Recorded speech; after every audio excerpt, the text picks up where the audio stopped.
reconnect, but to celebrate the seeds of hope we've sown and the actions we have taken for our creation.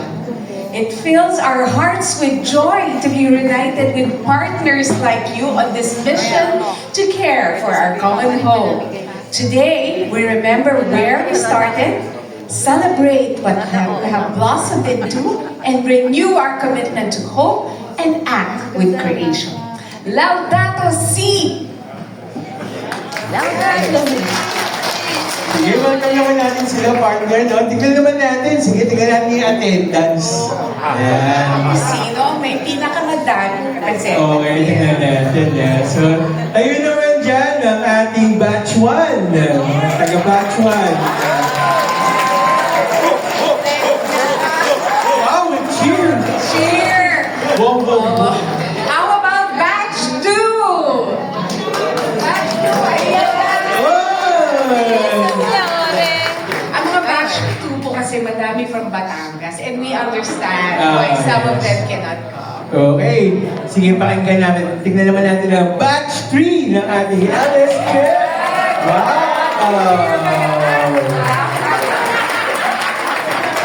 Hello, batch 3. Yeah, how about batch number 4?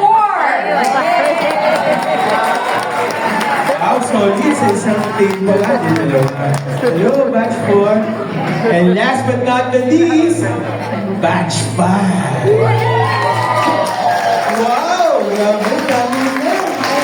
Actually, may isa pa tayong special class partner. Yes. We have people from DCBP. Tayo po tayo. Ayan. Yes, BCBB. Ang members po ng DCBP naman, meron from Visayas and Mindanao. And we also understand bakit yung iba hindi makakarating tonight. Yes. So, May, no, from the moment we began this journey, we have walked together, guided by the Spirit, inspired by Pope Francis, and mentored by our dedicated professors. Before we begin this meaningful gathering, let us place ourselves in the presence of God, the Creator of heaven and earth, of all life, of every sunrise and song of creation. Let me call Miss May Almoro, ECPP, to lead us in our opening prayer. Please all. Beloved professors, thank you for being our guiding lights and companions in this mission. May we now invite you to go forward as I call your name to receive our humble token of appreciation as a symbol of our love and gratitude. May we also ask Father Francis Castillo to help us with the tokens.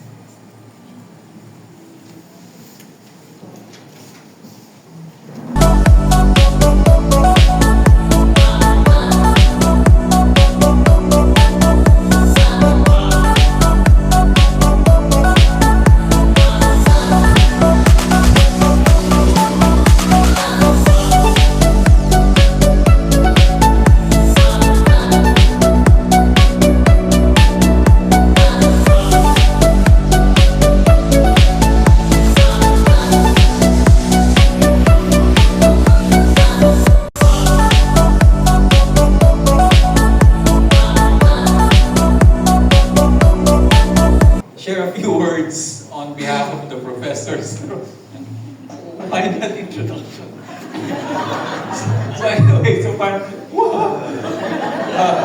anyway, I think I can speak on behalf of the lecturers and professors.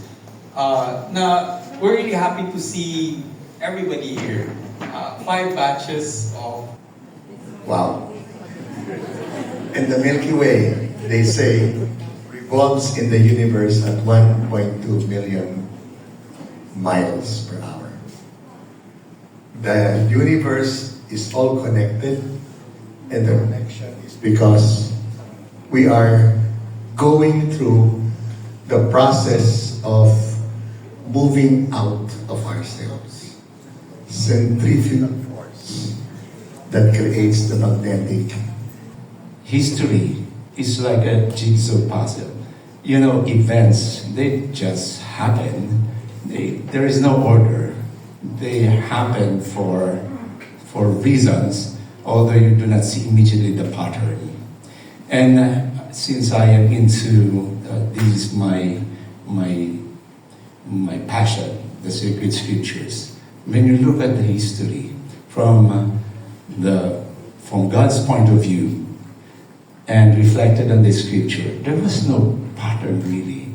It was just like jigsaw pieces thrown to the table.